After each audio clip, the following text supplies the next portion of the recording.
الحمد لله رب العالمين والعاقبة للمتقين ولا عدوان إلا على الظالمين ثم الصلاة والسلام على أشرف المرسلين سيدنا وحبيبنا ومولانا محمد صلى الله عليه وسلم.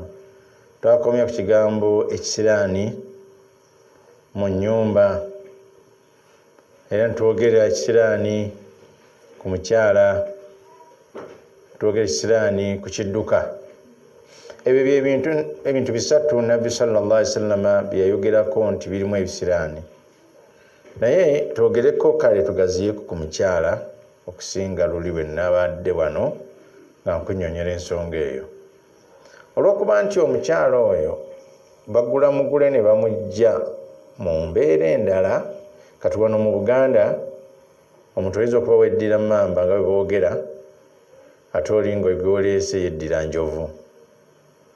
Oyinza okuba nga oli mu Lugwala gwoleese Muganda, oba mu Lugwala munno naye nga temuli ba Luganda. Oli naava eno najja nayingira mu bulamu bwo obupya. Kati ensonga eyo embeera zitabanguka. Kati Nabbi sallallahu alaihi wasallam kyava kutegeeza opposite y'ekisiraani eba baraka. Omuntu bw'abeera nga talina kisiraani aba ne baraka. Kyobola nti abantu aba Isirayiri Nabbi be yabatumamu, Nabbi Musa be yabatumwamu mu Surati Araf, bafunanga ebirungi babyeyagalirangamu nga bagamba bizze ku lwabwe, bafunanga ebibi nga bagamba Musa gwoliko ekisiraani. Kye bagamba nti ebisiraani byammwe biva wa Allah butereevu olw'okubalagira mukole ne mugaana. Kiki kye nagambye toyinza okufuna ebisiraani, naye ensonga Allah yakuleetedde ekigezi ekyo ng'efuuse bala.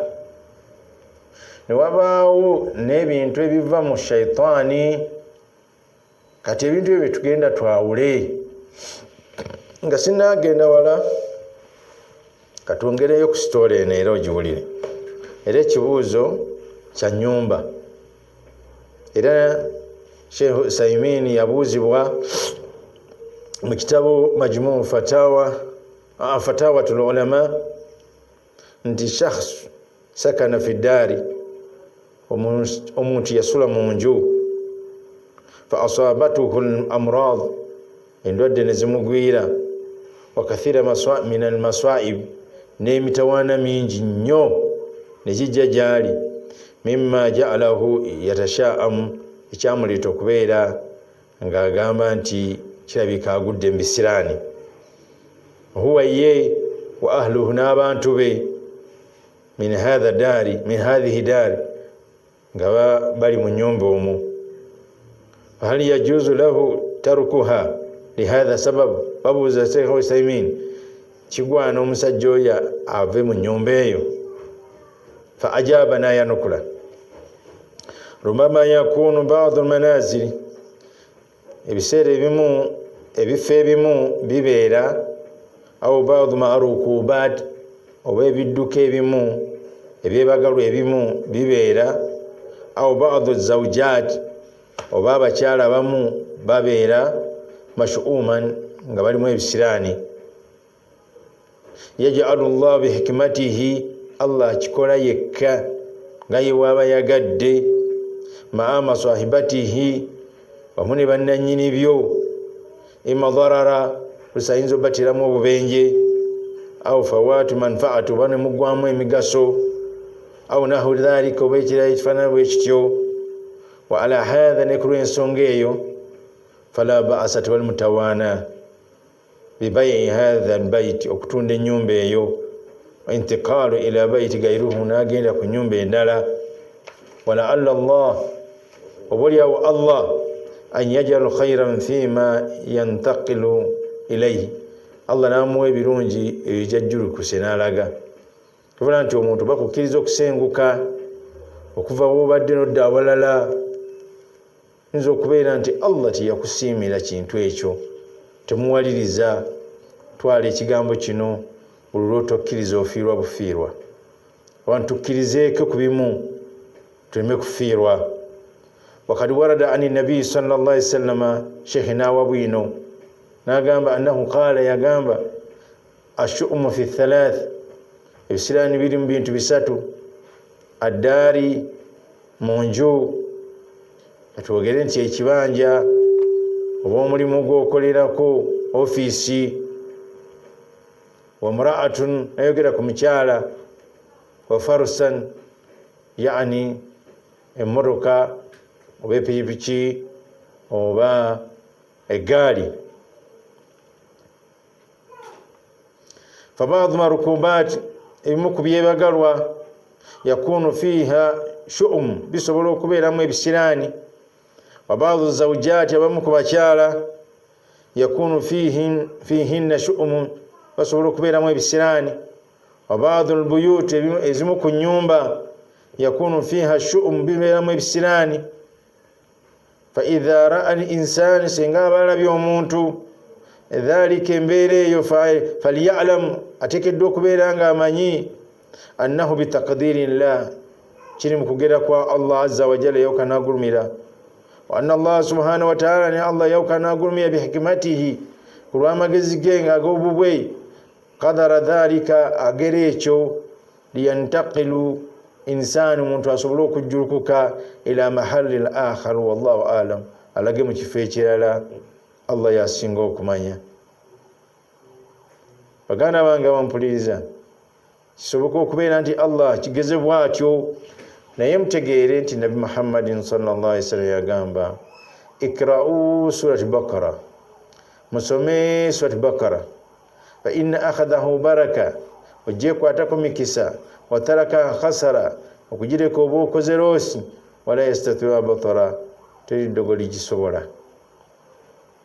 Naye ndeka kubeera abantu abamu oyinza okwekwasa obadde ne mukyalawo guva ne mwayingira mu nnyumba mubadde naye ne mumala omwaka embeera etambula bulungi, ne mumala ogwokubiri embeera etambula bulungi, mu mwaka ogwokusatu embeera neetabuka n'ogaa nti gwe kisiraani.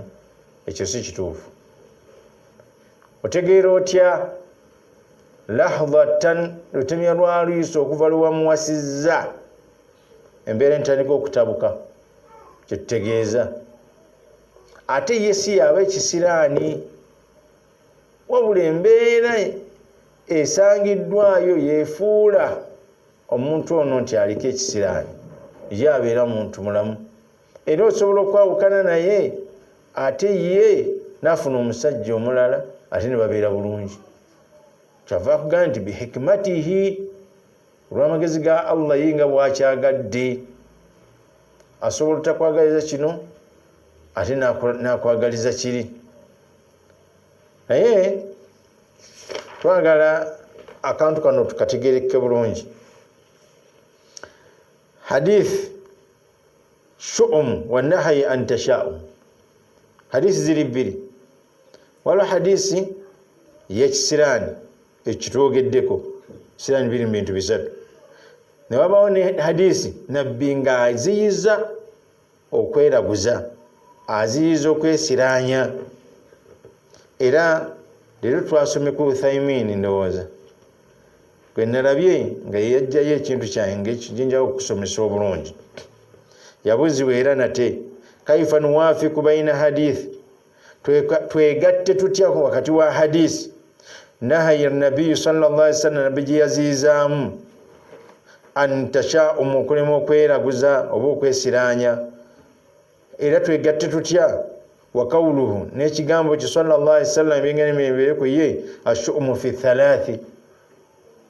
Yagamba nti laisa minna siwa mufe, ate yagambye tashu'umu fi thalathi ebisiraani bisangibwa mu bintu bisatu: fil farsi wal mura'ati wa daari, bisangibwa mu kidduka ekyo bwenkivunudde, ne mu mukyala n'ennyumba. Jawaabu yeyanukula n'agamba atasha'um ekisiraano oba okwesiraanya okwaziyizibwa mu Busiraamu huwa tuqi'um su'im bimar'i cheche kiteke kibi ku muntu au masmu oba kukiwulirwa au zamani oba ku kiseera n'otuuma omuntu munno nti oyo kisiraani, ekyo obusiraamu bwakigaana. N'otuuma ekintu ky'owulidde nti ekiwuggulu kikaaba nti kisiraani, n'otuuma ekiseera nti olwokusatu sitambula luba lwa kisiraani, ebyo obusiraamu bwakugaana. Era ne butegeeza nti omuntu yenna kikola taba musiraamu. Fayatashaamu, omuntu ne yeeraguza. Mathalan erimba Warabu bagamba mina nikahi fi shawali, ti omuntu awasa mu mwezi gwa Shawali, omukazi tafumba, ebintu bifaanana bwe bityo. Wasiza omukyala wa kipali, abantu babimanyi.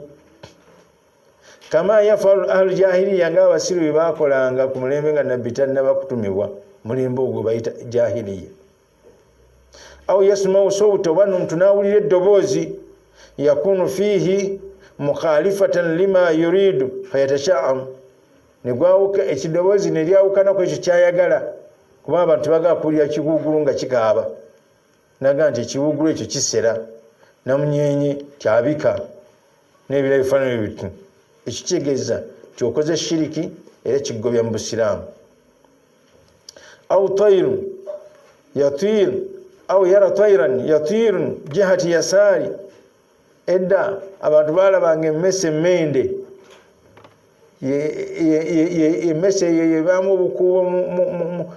obukuubo nga bwesala bweti ng'olina gy'olaga oga nti byetulagamu birungi, tugenda kulya.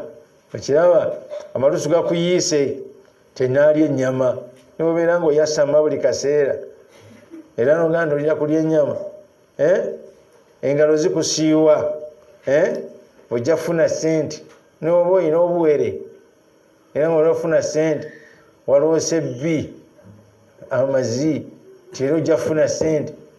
Ebintu ebifaanana bwe bityo obusiraamu si bwe byogera, era buba kigobako. Njagala otegeere bulungi nnyo, nabbi teyeekuba bwekuba ndobo. Watashaamu manhiyu anhu, kwe kweraguza kwe baagaana okubeera nti weesiraanya. Bagambye jja bakola okusatu bakwesa endimu zitambula lwakusatu, obwavu bugenda kuluma bukutte. Liannahu, olwokubanga yuaddi ila suui dhanni billah, kireetera endowooza embi ku Katonda. Ti Katonda gw'omuntu weefudde owa waggulu ennyo, ti Katonda akolayo ebintu ebikusiraanya. Ebisolo ebyo n'ebinyonyi bisinza Allah waabyo. Embizzi eyo baagitugaana buganye kugirya naye nga nannyini agyagala, kyovula agitunda era azikizaali niyo tugaana kuzirya. Kiraba na buli kintu kyonna ekiri ku nsi nnyoko si ye yakitonda, Allah yakitonda era akyagala, wabula akuganye buganye kino nakiri. Kati oyinza okugira naye ng'ate omuntu abamulesi w'essola bamukolimira n'omukolimira, omwenzi bamukuba amanyinya ne bamutta, omubbi bamutemako omukono kuba gufuuse kisiraani, aga omubbi omuntu ye mulungi naye omukono bagukole ki ogutemeko. Guba mubi nnyo okusinga embizzi, guba bagutemyeko. Ate omulala embizzi tebamugamba kumutta, wabula Mungu yagaani kankulinde, bwemba naggaana ate ggwe n'osalawo okole ekyo, Allah n'amulinda bulinzi. Kakati omuntu kireeta yuaddi ila suui dhanni billah, omuntu kasita otandika okweraguzaguza n'ebintu ne weesiraanya, kireetera endowooza embi ku Katonda. Ti Katonda alina ebintu byakola byemutakkanya nabyo nga tewali muteesezza naye. Wa ila adamu ikdamu ala ma fihi maslahati al-abdi, n'okulema okukulembeza ekirimu omwana Adamu kye yeetaaga ebimufunira. Katonda akugeredde ku lwokusatu ogenda kufuna mulimu, ate lwotagenze mulimu ne bagusazaamu. Wa ila tadhabdhabu fi umuri, n'okubeera ng'otandika okutankana mu bigambo. warubama yuaddi ila waswas kikuletera okulabankana alati yahsulu biha maradhu nafsi kikuletera okufuna stress raddu wa stress ولهذا نهى عنه النبي عليه الصلاة والسلام نبي يكيرتنا kyamuletera okukiziyiza omuntu n'okaaba omuntu ekiwugulu ne kikaaba neweeraguza era obusiramu bwagamba nti okoze shiriki kyova nga bakuwadde eddiwa ne bagamba bw'okiwulira gamba bw'obeera nga mu mutima muli wano okiganye naye mu mutima muli eramuga nti era nekikaaba bagasoma eddiwa eno allahumma la yaati min hasanati illa anta wala yadfau sayiati illa anta wala hawla wala quwata illa bika ay Allah teyaleeta birungi okujjako ggwe era teryaziyiza bibi okujjako ggwe era tewali ayina buyinza na kukyusakyusa mu mbeera okujjako ggwe osobola okuguma naye abantu batoonoona dda era bwowulira kivuzi kigize nogaa ziseeraguza naye kinkabirawo bino ofume bweru n'ofuna ejjinja n'okikuba naye ng'emunda mulimu kali kireme kukubikira ensonga eyo si ntuufu mu busiraamu amma shu'umu fi thalath wabula nabbi yagamba nti ebisiraani biri mu bintu bisatu bw'oba otegedde kyensoose okunnyonnyola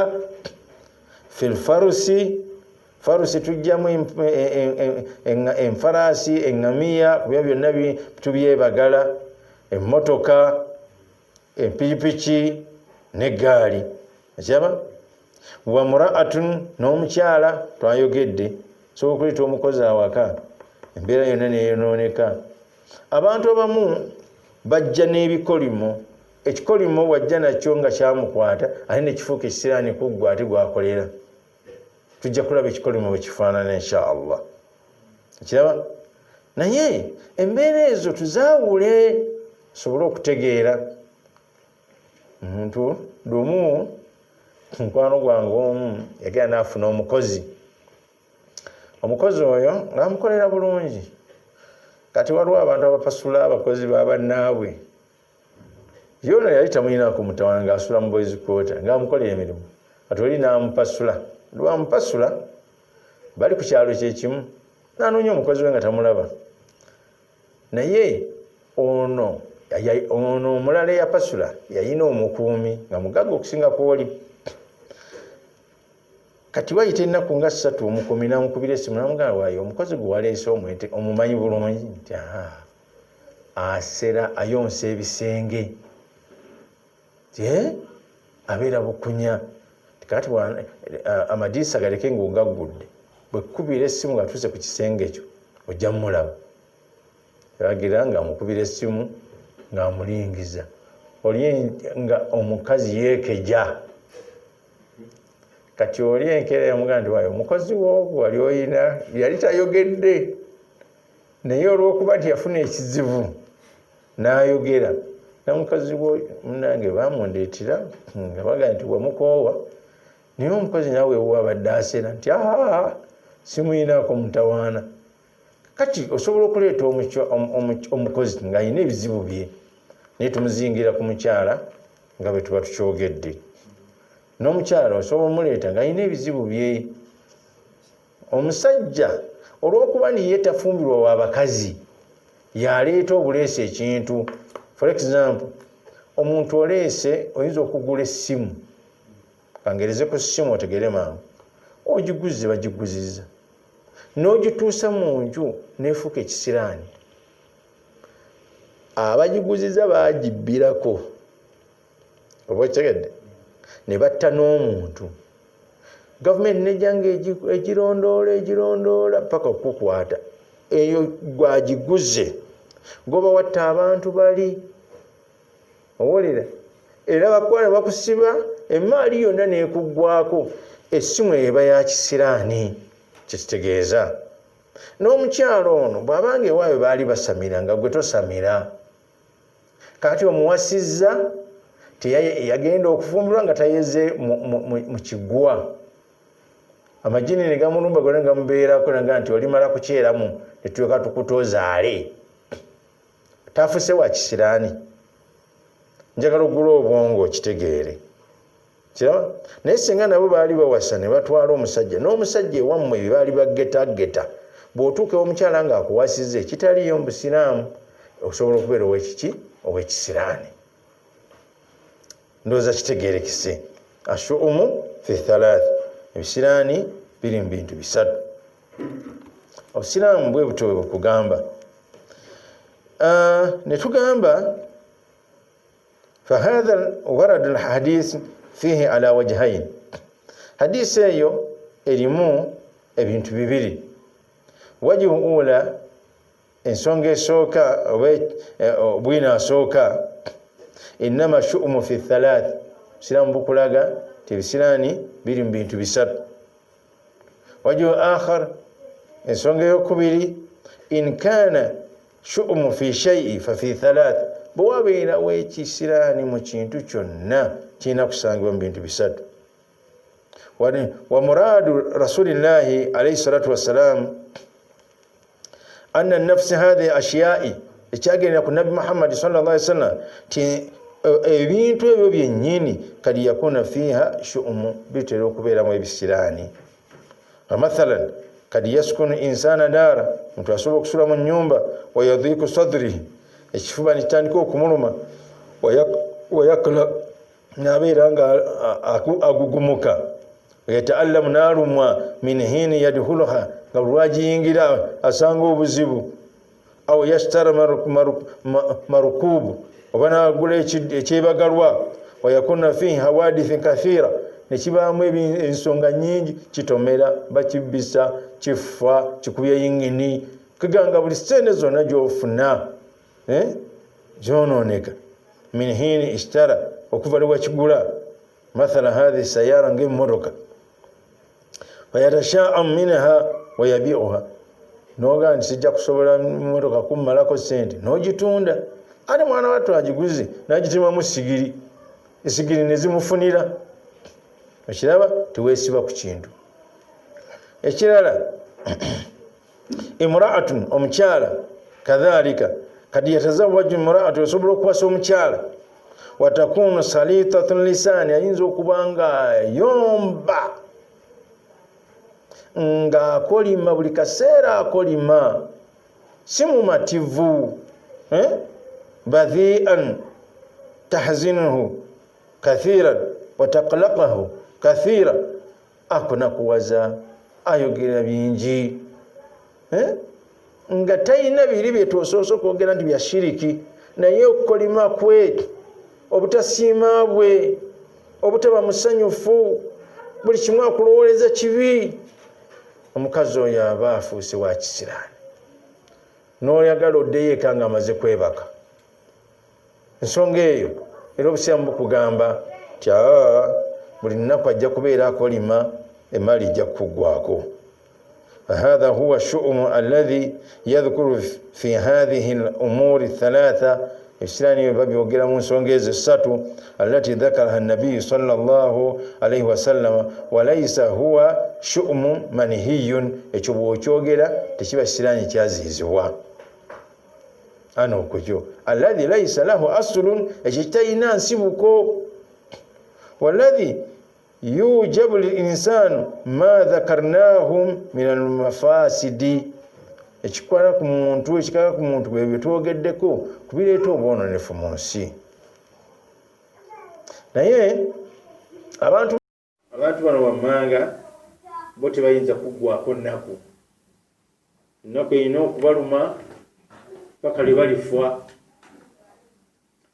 asooka kaganjagala oyawula ebintu bino bw'ovudde ku kiri kyayita ekisiraani atudde ku bantu nga ye eva yakuba munaku wawe era ayinza n'okwekwasa ebitaliiyo asooka abantu abalowooza nti emikisa gyabwe gyaggwaayo omuntu yenna kasita olowooza nti emikisa gyo gyaggwaayo oba oggweddwamu essuubi embeera eba ejja kwononekera n'ali kusabye oleke kulowooza ndowooza eyo bulijjo suubira buwanguzi suubira mbeera nnungi weeyagalize kirungi beera ng'oli mu mbeera ennungi esinga buli nsonga yonna, naye ennaku ejja kukulaba era tojja kuba na ssanyu ebbanga ly'onoobeera nga kwegamba olowooza nti buli kimu kyakugwako. Owokubiri, okujjukira ebyakulema n'okubyekwasa. Onakugamba tugende tukole kino nti enjuki zannumirayo eyo sigenda. Gezaako omulundi ogwokubiri osobole okubeerawo. Owokusatu, okwefuula kyotoli ng'oyagala okusanyusa abalala. Ennaku tegenda kukugwako n'otandika okweyazika engoye abantu balowooze nti oli mugagga, n'otandika okweyogera nti emmoloka yiyo ate ng'oli kukanaabe. Ennaku tejja kukugwako. Naawe ebyo bikuleetera okubeera nti oyingira mu mbeera oluusi z'okwesiraanya. Abalala, omuntu okuwangala eri abantu abatakwagala, abantu nga tebakwagala, naawe ennaku tejja kukugwako. Lwaki tovaawo n'olaga awala? Owokutaano, omuntu amalira ebiseera ku bitamugasa. Omuntu senga omalira ebiseera mu bintu ebitakugasa n'omala obudde, naawe ennaku tejja kukugwako. Ow'omukaaga, okwerabira ebigendererwa byo n'ebiruubirirwa byo. Abantu bangi nnyo bati balina ssente bapulaaninga nnyo, napulaaninga kino napulaaninga nga kirungi nga singa bafunye ssente, naye bwafuna ssente bwalaba omukyala bwalaba kino, ebyo ennaku tejja kukugwako. Kyomusanvu, okulemera ku byotosobola kukyusa. Olaba ekintu tekijja kukyuka naye okiremeddeko.